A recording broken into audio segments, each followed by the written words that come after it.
khăn ta tên gọi Christmas ăn kia đã đủ qua dễ bầm student man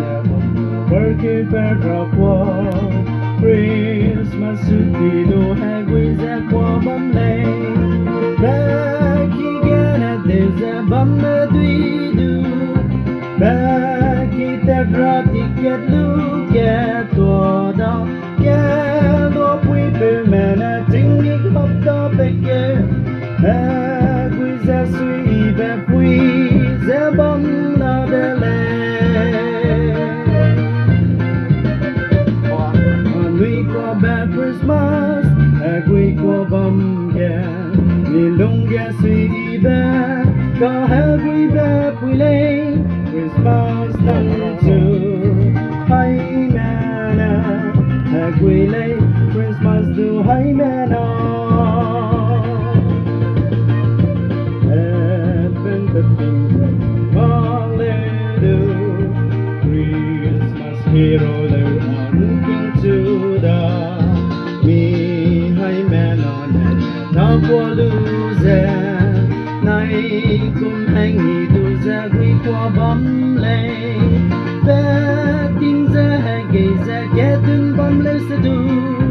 ra the Christmas năm chu minh ra hà lùm gồm Christmas nè mi lùng mi suy tê lùng gai lệ ca hay gầy bé hay ghi tin quý lệ nè ghé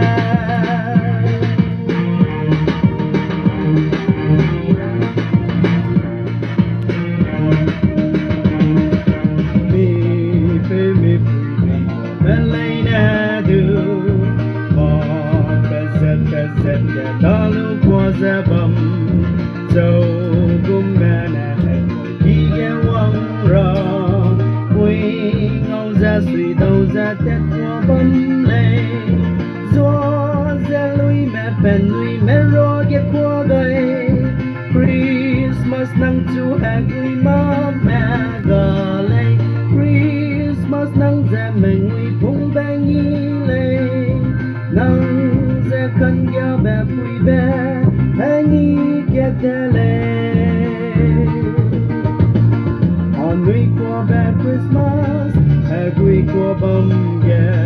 vì lung ghé suy bé có hè quý bé quý lệ Christmas nắng chu hay mẹ nè hè quý lệ Christmas do hay mẹ nó